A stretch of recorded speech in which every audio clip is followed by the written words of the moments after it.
Hello everyone and welcome to the channel. It's the Eradicator, and in this video we will have a little bit of trading tips. I do enjoy trading in Star Citizen as well, not just combat.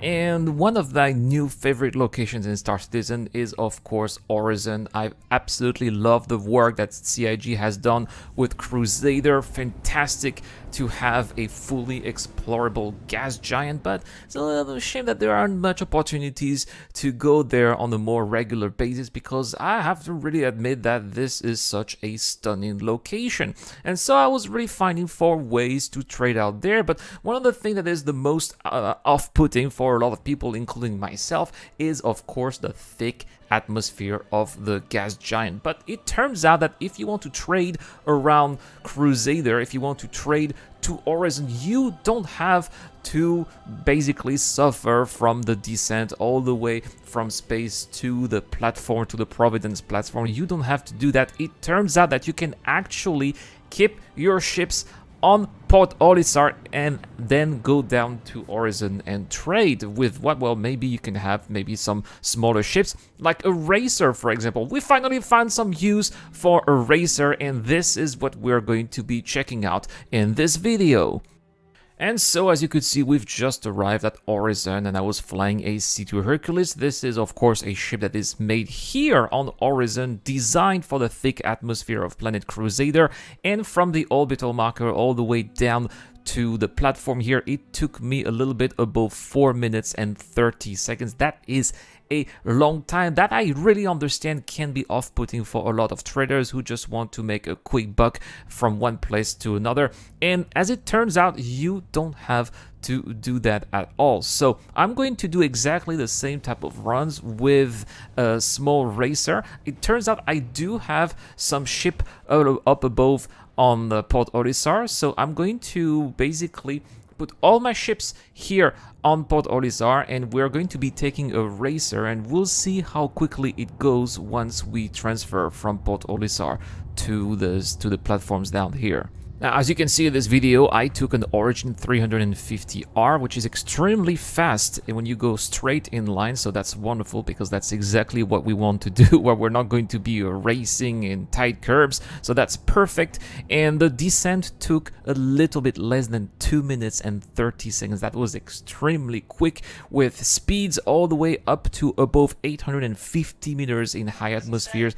And as we got a bit closer to Orison, we were still getting to 500 meters per second. Now, how do we do that? You can see here in the power triangle that my engines almost have full power. I still keep a little bit to the shields and the fire and the weapons just in case, but I don't need to. I could eventually put 100%, and that's how I'm going to go that fast. I'm going to use the afterburner as much as possible, and then I will wait until it refills. If all the power goes to the engine, the afterburner is going to refill very quickly. I can use it again and for much longer periods of times, which is how I get to descend that fast all the way to Orison.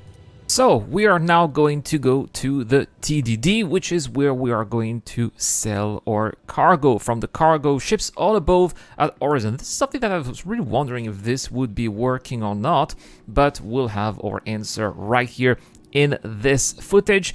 So in case you didn't know where the TDD is, it's actually right next to Stratus, which is the shopping mall on Orison. So we're going to use them, and I'm going to sell the cargo. So the C2 Hercules is the one that is here, but the Taurus is not here. The Taurus is at Port Olisar. First, we're going to see, yes, they can sell that astatine. That's very good. So we'll be selling out of that. Yes, thank you very much. Got it. And you guys see that I also have some hydrogen. Remember, that was Jack Axton in his State of Trade videos who was saying, oh, I really wonder who's buying hydrogen. Why are there some changes for hydrogen? There you go, Jack. That's the Eradicator buying some hydrogen. But here, look at that.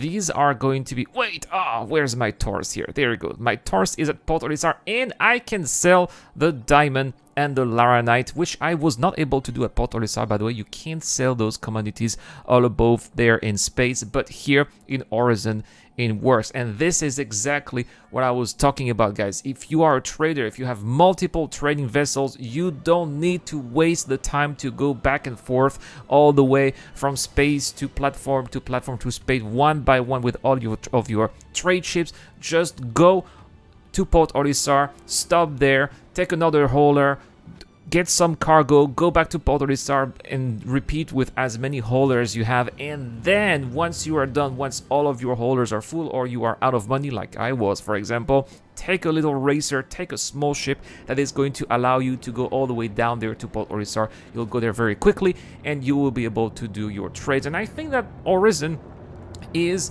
an interesting alternative to other locations like Lorville or New Babbage, which get to be very saturated very quickly. These are very popular locations, especially New Babbage, because of the trade expo, of the Intergalactic Space Expo that just finished, by the way, right now. And the inventories could get eventually full, which could be a little bit frustrating, which is why it's a good idea to maybe look for alternative solutions with maybe better prices as well, which is why I would recommend you guys to give a try to Orison. Plus, just look at how beautiful it is. It's such a pleasure to be walking around those beautiful streets with those pink trees and just floating around the clouds. Anyway, guys, that is all for this video. Thank you so much for watching. Don't forget, tomorrow is the roundup update video. We are also going to have our giveaway results and an amazing giveaway announcement as well for December, so you don't want to be missing tomorrow's video too. Shout out to Eric Olm and Dr. Frobin for their contributions on Patreon. This is The Eradicator. I'll see you guys later. A huge shout out to everyone who's been helping me out on Patreon and via the YouTube Join membership program. Creating content on YouTube involves continuous circles of ups and downs, and it is when we are the lower parts of the curve that your help really motivates me to keep on going. Your contribution really does make a difference, which is why in return I try to give back by offering backers access to my private Discord channel, automatic access to exclusive giveaways, or answering your questions during the show. You can help me out with as little as $1 a month, and any help is greatly appreciated. Thank you very much for watching again. This is The Eradicator. I'll see you guys later.